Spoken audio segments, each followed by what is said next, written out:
Thank you for listening to Lone Star Community Radio. This program was broadcasted and recorded live from the LSCR studios in downtown Conroe, Texas.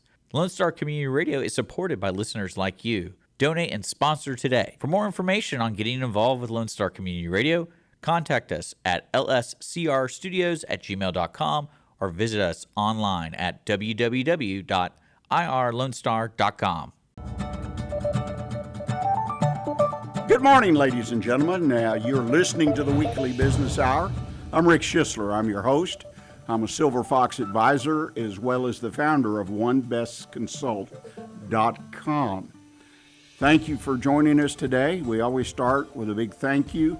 I appreciate you listening to the program, whether you're listening live throughout the greater Conroe area on Conroe FM or you're listening to a replay of the video podcast throughout the social media world. Either way, we really appreciate you taking time to be here. Now, we're broadcasting today from the studios of Lone Star Community Radio, which is our normal home. Occasionally we go out on the street and broadcast from there. Lone Star Community Radio is the community radio station for Montgomery County. It's a volunteer-run organization. If you enjoy radio, would like to be involved, there's all kinds of opportunities to do that, as well as make donations. Again, it's a nonprofit, and we live and breathe on our donations. That's what keeps the station up and going. If you've never had any familiarity or have not touched on your dial, so to speak, irlonestar.com, then go to the website, irlonestar.com. That's irlonestar.com. And you'll see the station is connected throughout the greater Conroe area, Montgomery County, to all types of organizations, businesses, governmental bodies. That's the point of community radio, is to connect the community. I want to remind you, if you're listening to the show and you'd like to watch us as well, that's not hard to do. Simply go to YouTube, Facebook, click on the page for the Weekly Business Hour, easy to find, and then there'll be a button there you can click on so you can watch as well as listen to the program. So that's broadcast live on YouTube and Facebook.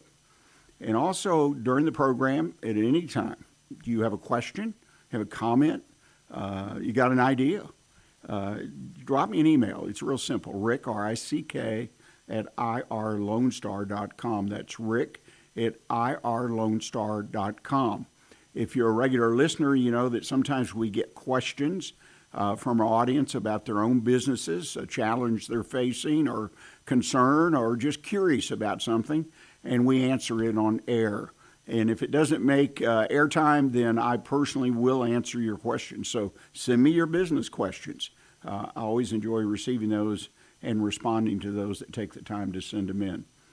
Well, now it's time to jump in where we need to jump in. Before we do that, though, I'm going to touch base real quickly on our what has become now our Washington Week segment. Washington is the front page of everything. Everything is just upside down. And this past week, it was all about the federal budget, right? I mean, it's the tariff issue is still there. Appointments are still there. And but the big, beautiful bill, otherwise known as the federal budget, was front and center all week. And they apparently this morning there was a breakthrough. I caught a glimpse of a news item, didn't read the story, but they're pushing it through slowly but surely. Need to consider the federal budget. Does it directly impact you? Not particularly, but obviously it affects things such as taxes and whatnot. But I think what's more important that happened in the news is that continued conversation, perhaps not as loud and broad, about tariffs. And what I noticed this past week in the discussion is Walmart publicly announced that they are going to be raising some of their prices due to their charges that they received through the tariffs. So apparently come June or so, we're going to see price increases. And it'll be interesting to see how that impacts the world of business, consumers. But now one of the biggest, if not the biggest retailer, I guess, in the world is raising prices to account for their cost in the tariffs. So something for you to consider, and we may talk about that a little bit later because I've fielded a number of questions about how to approach it, how to raise prices, those kinds of things. Well, today we're blessed. We have a wonderful guest with us, an entrepreneur. I love entrepreneurs. I mean, absolutely. Jim Dinaso. It's funny. The regular listeners know sometimes I struggle with last names. And Dinaso. And that's a name that I would hope that you'd remember, because Jim has a business, Small Business Solutions and Employee Benefits. He's there to help you with your business. He's been at this a long time, so he's got lots of experience, and he's very much a guy who's one-on-one. In other words, he works with your business. This is not one of those Facebook broadcast ads that you sign in, send some money. This is Jim working right beside you, explaining to you the various services and products he offers that are there to help you through your business. Jim, welcome to the show. Thank you. Well, we got the last name, Dinaso. See, I'm going to keep saying it. I'm going to remember that. I always work on that. But you're in business for yourself. Yes. Solo entrepreneur, as we like to call it, which sounds pretty cool, right?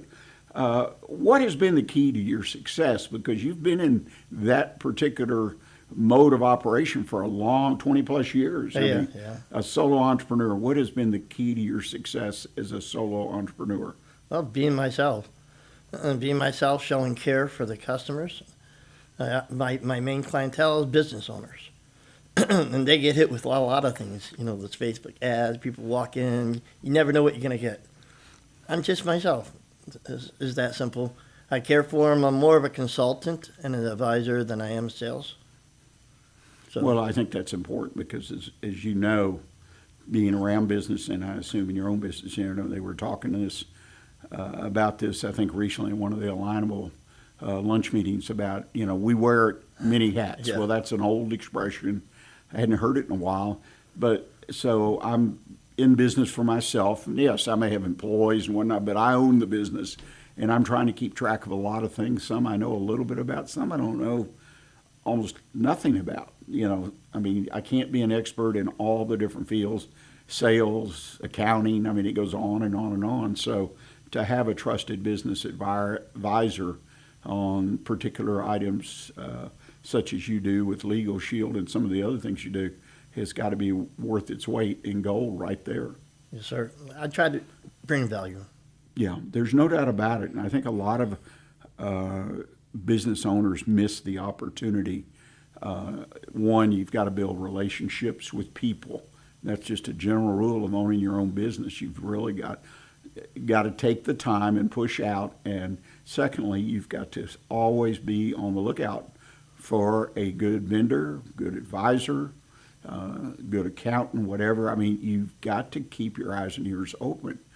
And that doesn't mean you change who's doing your work now every other week or something. But if you don't spend some time, or at least walk around, if you hear, you attend a meeting, a networking, whatever it might be, I truly believe that you have to work to improve your advisors, your vendors, your professionals. And it's something that a lot of small businesses, they get somebody working for them, say doing their books or their CPA or tax returns, whatever, and 20, 25 years later, they're still there, but they find out things like, well, he didn't take the right deductions. You could have deducted and saved a lot more tax, and so on and so forth. And that's a difficult thing, that you've left money on the table, so to speak. Yes, sir. Now, what do you do to encourage or help your potential clients, or your clients? What is it that you really bring to the table? Well, a lot of experience. I've been helping business owners for over 20 years. And so whether it was marketing and merchant services, loans, legal services, the main thing a consultant needs to do is listen. Sort of like networking you were talking about. You know, I listen to people. I refer over who I think would be good for that person. So that's the main thing, is listening to them, the business owners. Right. Asking the right questions is good too. And I think you've hit on a key, is experience. It still has value. A lot of people in the digital age kind of throw water on that. Well, I can go online and find anything I want. I can get quickly educated and up to speed. Yeah, AI. Yeah. Well, then now it's doing it for me, right? Yeah. So all the research is done with a ribbon tied on it. But, that's interesting. Why or how did you choose to be a solo entrepreneur? What caused you to go out on your own? Well, time freedom would be one. I really am trying to build a residual income for my retirement, because who knows what's going to happen there. You talked about the budget and everything else, so we want to go ahead and take care of our own things. My wife, I had an episode with MS, so she has MS.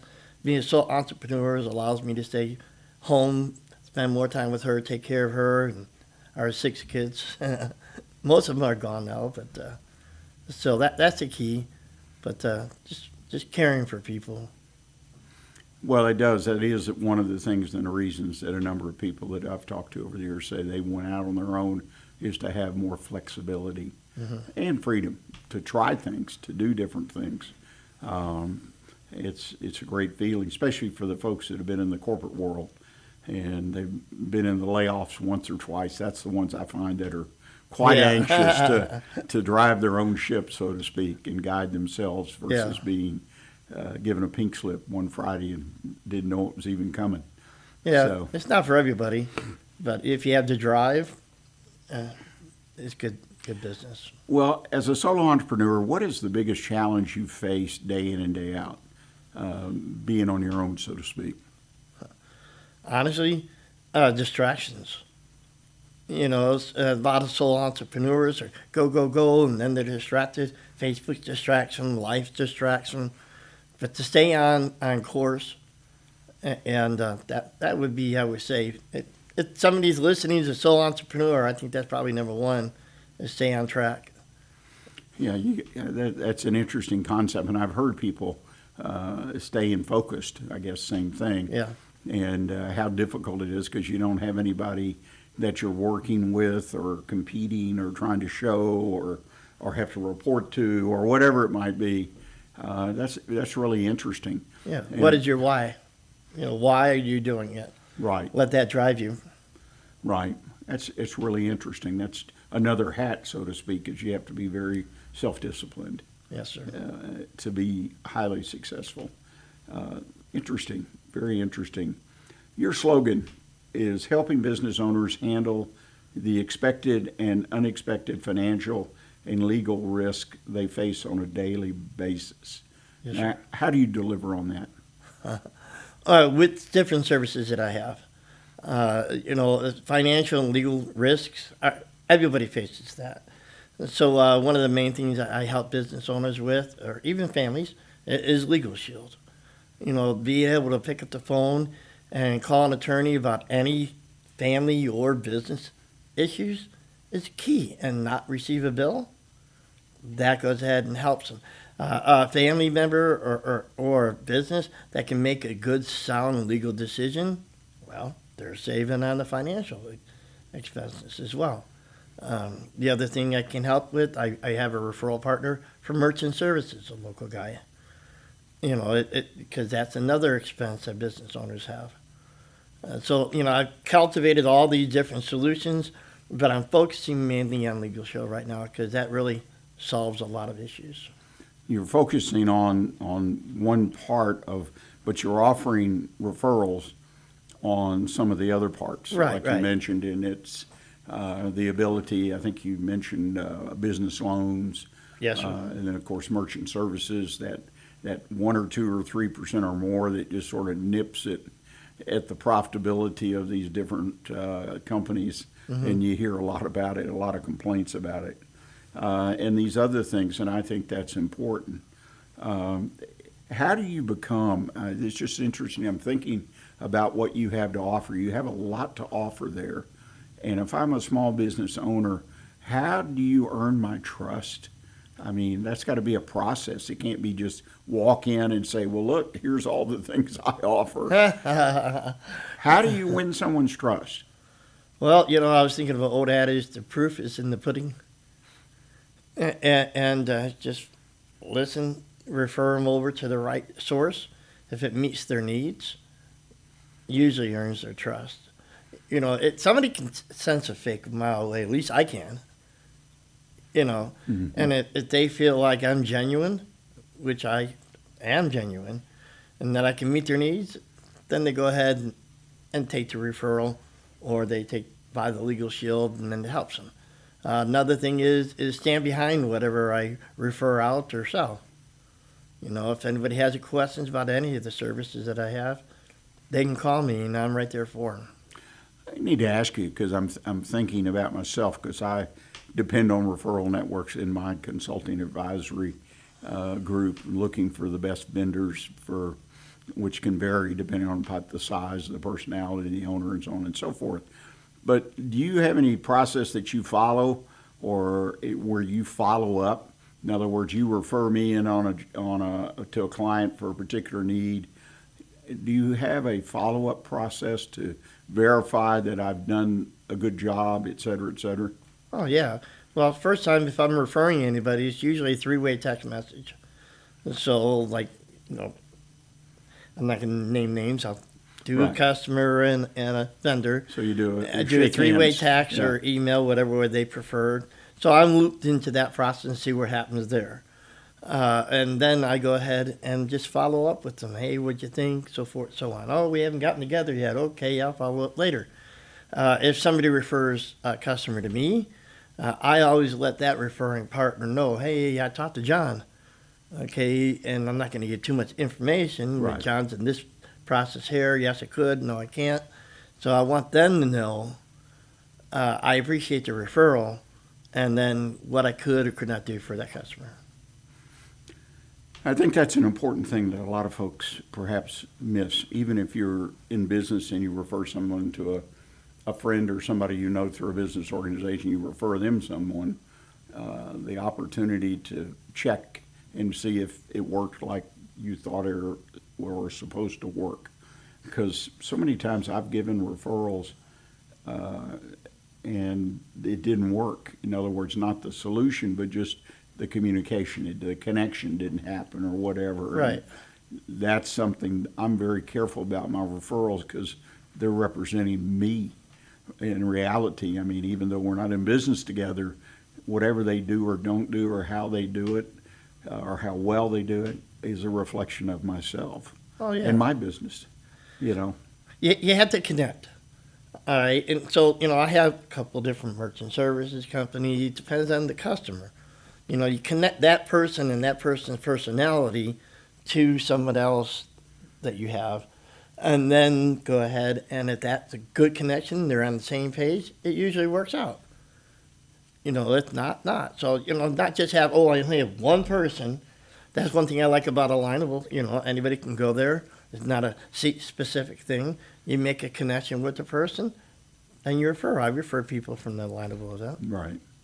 Well, I think it's one of the strongest tools in a toolbox of a consultant is the lineup of referral sources they have, and how strong it is, and then how good they are, as you alluded to, in picking the right referral for the customer, for the person you've met. Takes a little bit of talent too, I think, to kind of analyze what is it that they're really looking for. Oh, they want a bookkeeper, but what is it that they want?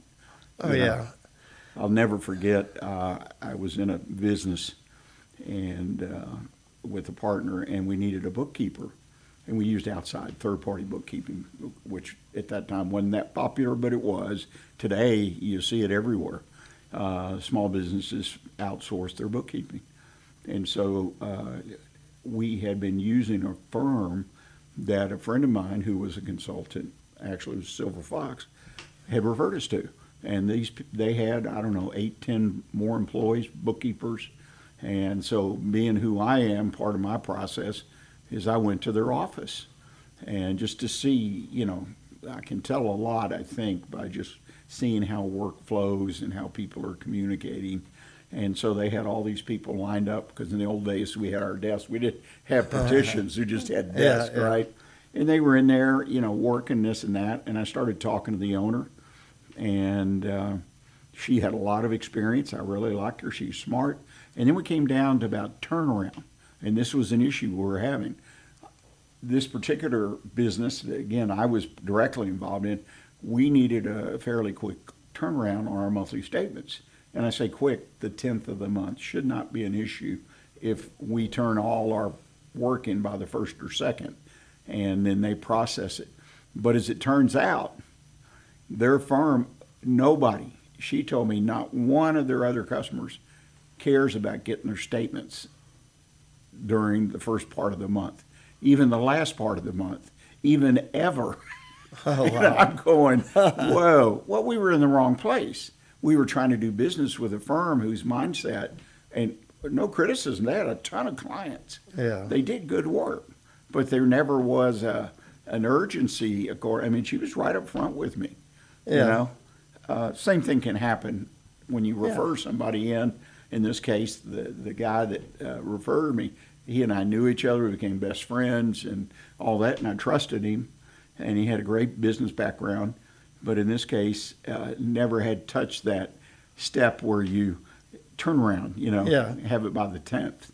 So that's, I think, a warning to everybody on doing referrals, and make sure that profile, including the ability to do the work in whatever a timely manner means. What is the biggest challenge that you find when you are visiting with a client, a current customer, or a prospective customer, and they're looking for a service or product that you don't provide, but you know some people that possibly could do them a good job? What's the biggest challenge you have in providing that person to them, or that company to them? Oh, wow. That's a good question. Well, my challenge, and maybe we'll just kind of bounce this. Yeah, let's bounce is, it. is discerning what they really want. In Yeah. other words, I say bookkeeper, just like that example. Yeah. What do you want your bookkeeper to do? Well, I want him to produce a Yeah. statement, accurate, and this and that. Well, what about the timeliness of it? Right. Oh, that's not important to me. So that's fine. Right. Well, two things. Well, first of all, it's my name. You know, even though I'm referring somebody, you know, it's me, my word, that this person's going to do the job for that person. All right. One of the other biggest challenges is spending too much time trying to get too much information for the customer, trying to go ahead and get enough information, know what their needs are, to refer it over to the person that's going to make me look good, right, and help the customer, right? So that's one of the biggest things is, you know, another thing is you spend too much time on that, they forget what you came there for to begin with.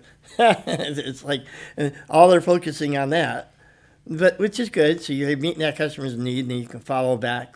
Go ahead and follow back with the, hey, how would you think about Joe, and so forth, so on. How do they do? By the way, how about finishing our conversation about this or that?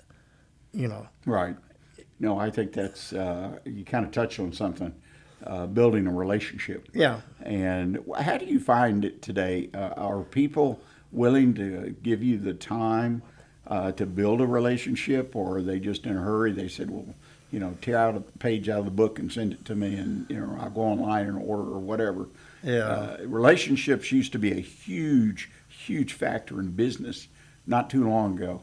Right. What do you find today? Are people just in such a hurry that, in general, always exceptions, but they don't take time to build or want to build relationships?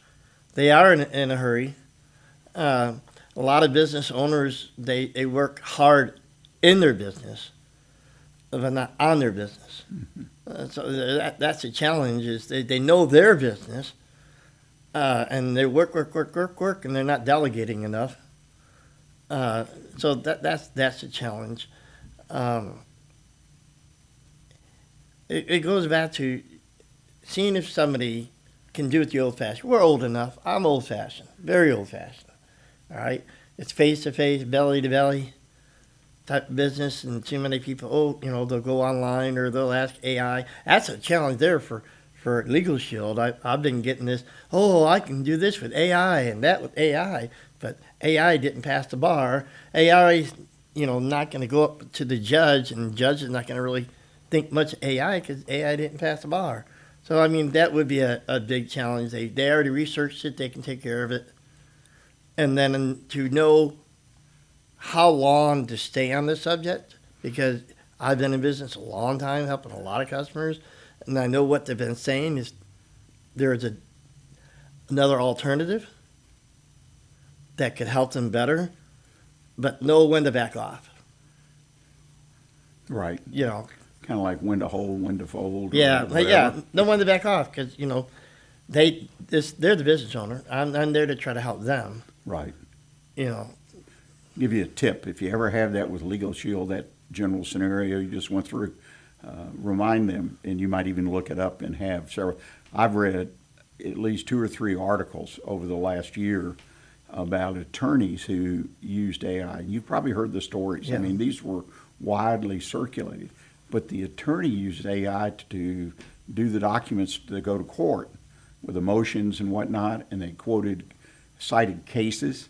Unfortunately, the cases were incorrect, and the judge caught it, or the opposing counsel caught it, and so the attorney looked like a fool. And so, I mean, but it was AI, but they relied on AI to do the whole thing, and then just took it out of the printer and went. And Yeah.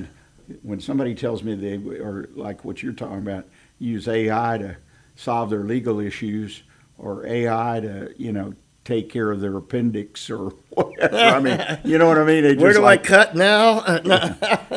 I mean, this AI thing is neat, and I think small businesses need to stick their toes in it a little bit. It can help you really be It's creative. helpful.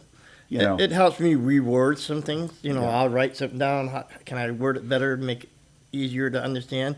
I read an article, actually it was a video, of a person that went to court, did not use a lawyer. His whole argument was AI. Judge basically laughed him out of court. So, people, you got to know your limitations. yeah, That's from a movie, but I love that saying. A man's got to know his limitations. right. But there's no doubt about it. But yeah, it's a tool, and it's got limitations. And I saw a presentation last week of someone who's utilizing it in their business, and they've been very successful in their business. Very successful, primarily online. And they use it to be creative. And I'm not talking about advertising or Yeah. marketing. I'm talking about, well, we're thinking about opening something here or there. What issues should we consider? And so the AI, puts out some issues, and then they'll ask another question on one of the issues, and it helps put an outline together or whatever in helping them decision making. But Right. it's creative in a sense that it gives them sometimes, she said, a direction they never thought about. Oh, yeah.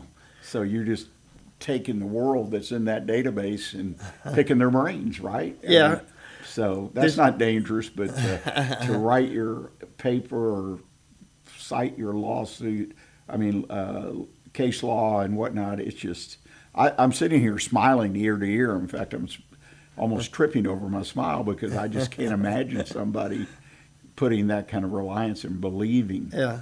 that a machine was going to produce that. Maybe 20, 30, 50 years from now, maybe Yeah. it's reliable. I don't know, but it's here now, and we got to utilize that. When I engage with you as a potential client and talk with you, you advertise your tagline, you've got solutions for me in business. What is the biggest strength, though, that you bring to the table? Is it the width and breadth of your knowledge? Is it your referrals? What is the single biggest strength you bring to that conversation? Well, goes back to listening again. And then listening, finding the keywords, I guess you can say, key phrases of what they need, and then partnering them up with solutions like with Legal Shields. Here's a strength, 52 years in business. Over 4.5 million customers in the U.S. and Canada. I'm not just bringing a startup company Right. to the person. So I'm bringing experience along with that. So Makes sense? you bring the whole deal, so to speak, because I think that's important for businesses to understand what they bring to the table. Now, that sounds kind of generic maybe, Yeah. but when I'm selling a product or services, what is it exactly? Well, I'm I'm selling a service. Well, I bring plumbing services to you. No, no, no, no. Yes, that's what you sell, but what do you bring to the table? What is your business? What is your company? What are you, if you have employees, whatever it is, what is it that when Jim walks in, he brings that customer, and in my opinion, you really have to understand that, what it is you're bringing to be effective. There's a lot of people out there, especially in networking, right? What do? They just quote something they heard. And most people don't actually know what they do. And so, that's why I'm focusing on one thing right now. What do I do?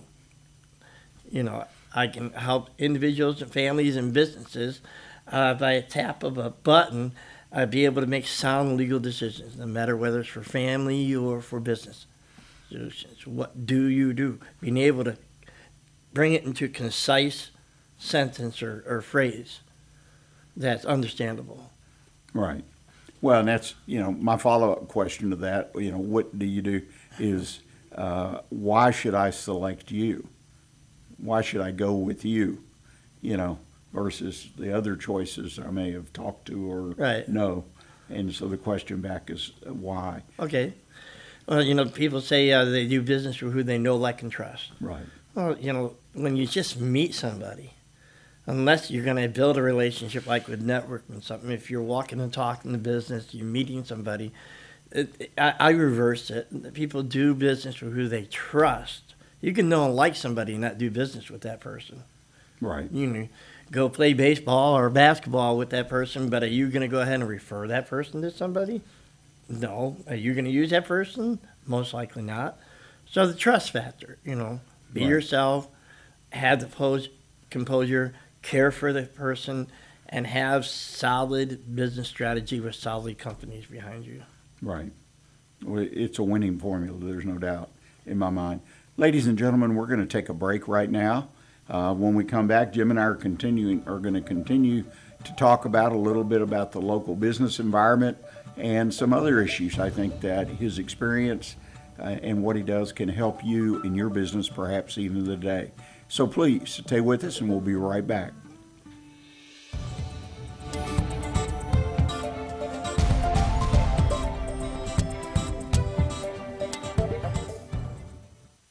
Car enthusiasts of Conroe, FM 104.5 and 106.1 Lone Star Community Radio invites you to shift into gear every Monday from 1 to 2 with Cruising Car Club Talk with Robert and Randy for news on all things automotive in the greater Houston-Conroe area. Can't make a live show? We've got you covered. You can find all of our uncut content, including full episodes on Spotify, iTunes, Play Store, YouTube, Facebook, and irlonestar.com. Again, that's Mondays 1 to 2, Cruising Car Club Talk with Robert and Randy. See you there. Welcome back, ladies and gentlemen. I appreciate you taking time to listen to us here on the Weekly Business Hour. Jim and I have been having a great conversation, or at least I think it's great, talking about being a solo entrepreneur and more particularly about his company and working with clients and customers to provide the services that he does. I want to remind you before we get started again, if you would need to reach me, please do so. I mean, you got an idea about the show, you got a topic, you got, a need in your own business, you got an issue you'd like to kick around, drop me an email. Simple, rick@irlonestar.com. That's rick@irlonestar.com. Well, Jim, we've talked about your business and about building relationships and trust. Some of the things I think that have kind of fallen by the wayside in many sales situations, at least they're not to the extent. It's like the bank. That's where I learned first about having a banker, and you build a relationship so that when you needed help, you pick up a phone and call them, this and that, and they would guide you through what they needed to secure the loan or whatever it was that you were. And today, you probably don't even know who your banker is from day to day. Yeah. Every once in a while we get a little thing in the mail here not too long ago. Well, your banker is Jim. And then about 6 months later, your banker is Linda. It's just very impersonal and very strange to me. One of the things that I'm a big advocate of in try to encourage all of my business clients, all the businesses out there, small businesses particularly, is to get involved personally and as well as your company and potentially your employees with a nonprofit. So your name of your business, your family, your company can be affiliated and will be recognized for that. And there's lots and lots of advantages. But one of the things I noticed is that you actually went out and started a nonprofit back when, MS Among Friends, I believe was the name Yes. that I saw. And you've did that for a number of years. Why did you do that? Why did you go to the trouble and to start a nonprofit? Well, because of my wife. Usually when somebody starts something, it's for somebody close to them. What is 2025? Probably around 13 years ago. Yeah, 2014, I think I saw a document. Yeah. Well, no, when my wife first got the MS. Probably around 13 years ago. She's like, oh, I can't write. Or, she's having a problem with her hands or holding things or walking. And I was busy. I think I was on a trip. By the time I got back, she was so bad. Well, we thinking, oh, we'll go ahead and go to the chiropractor and get her fixed. We had no idea it was MS. We get to the chiropractor, he didn't even want to touch her. Based on everything we said. At the time, we didn't have insurance, so where did we go? LBJ. Went to LBJ. 12 hours in the waiting room. We had 6 small kids with us at LBJ. Well, a friend of ours went ahead and picked up some kids, and then I drove some kids home, and me and my wife sitting there. And 36 hours before we got in a room. And then she went to a MRI, and they were thinking about doing a spinal tap. And I remember the doctor walks in the room and said, "You have MS." And my heart just boom. You ever had that sinking feeling? That was then. I was exhausted. Plus, bam, your wife has MS. What on earth is MS? And all I know is she can't really function. And so it's multiple sclerosis. And it's like 7 different diseases wrapped up in one. And so then she had another episode where she was seeing double. There'd be 2 Ricks. One Rick would be there and the other one would be dancing, going off this side, and back to the hospital we go. And I realized that we need support. And, there's the MS Society. They do great work. The MS Walk and, the MS 150 and so forth and so on. But I'm old-fashioned. I'm belly-to-belly person. So I decided to do MS Among Friends. Because, the family and the caregiver is affected by MS greatly in a different way. So I wanted to bring a support system. So your group focuses on having other families and people that are challenged by MS to be together to form a network so that you can discuss issues or help one another understand or just be available if you need to talk. Yeah. Well, back before COVID, we would have meetings at different locations, and we would have different events that we would do and so forth and so on. Because you know what? Too many times I've heard this story where either a husband or a wife got MS, and their spouse divorced them and left them and said, "I can't handle this." Mm-hmm. And that's devastating. And I just went to go see one of MS individuals. He got MS, and while he was in the hospital, he was diagnosed with cancer too. He's right now in an nursing home, basically, in Humble now. He's bedbound. But, I still try to go out and support people like that. A business connected with a nonprofit, especially in like your case where your heart and soul is in it because of the family connection. What do you find that it does for you in your business to do what you've done as far as be involved, or in your case, start a nonprofit? What has that brought to your business? Well, for a period of time, it took away from my business because it was non-profit for a reason. And I was working MS Among Friends more than it was the business. So I kind of had to set back from working it so much. And then with COVID, there was nothing going on. So we're going to start getting MS Among Friends going again. Honestly, I don't use MS Among Friends for my business. Really.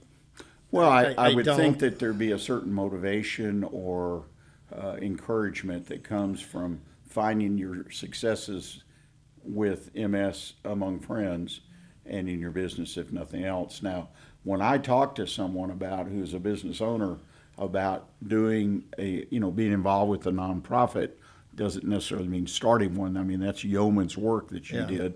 But to affiliate to a large, small, doesn't matter in my opinion.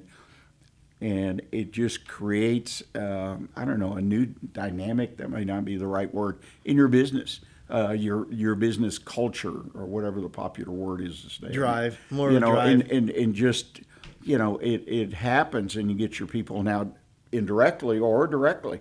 If your business is there and your name's up on the big sign with being a supporter, and you're there giving away hats or what, that helps. I mean, obviously it gives you recognition among a group of people.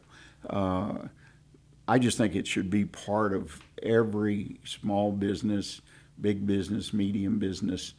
They all react or handle it differently, and I understand that. But like ExxonMobil showed up with 1,000+ people to do some work on a big local nonprofit. They Workday, 1,000 people. Well, that's great, but say half a dozen show up. To help a smaller, and it's just as appreciated in a sense. So there are all kinds of those opportunities. But I also think that when people know you, and potentially the people that work with you, when potential customers know that you're devoted or connected on a real-time basis with a nonprofit, that reflects in them building that trust relationship.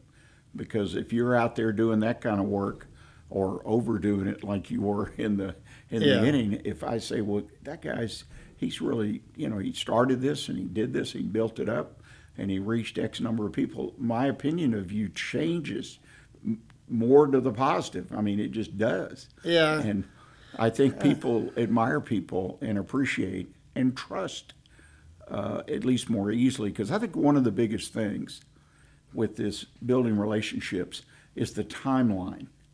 Okay, when I first meet someone, and how do I build that trust? Does it take years, months, weeks? And so I can have a turnaround and opportunity to sell them something. Right. And and I know that time is important. So if I take years with somebody versus, say, a month through 3 or 4 or 6, 8, what is it they say, 7 contacts or 10 contacts, whatever, some rule of thumb out there. But does that make sense? It makes sense, but and I agree with you. Businesses should have affiliations and help nonprofits. Tax deductions and so forth, so on. Maybe because it's my wife that I don't really promote per se MS Among Friends with my business. Some businesses, like you said, Exxon will come. Hey, we're supporting. They're kind of using it as a marketing ploy. Mm-hmm. That's the last thing I'll ever do. I'm strictly business. If somebody wants to sit and talk to me like we are, I'll bring it up. It's sort of like I'm a member of First Baptist Church. And on Tuesdays from 3 to 4, we feed the homeless and sheltered. Anybody can come there to get a meal. And so I support that as well. That I'm not going to kind of use that to get business, if that makes sense. Like the big companies are saying, hey, look at us, look at us. I've never been a look at me kind of person. If that makes sense? I'm not trying to debunk what you're saying. No, what you're saying is that's who you are. That in a relationship sense, that is your characteristics.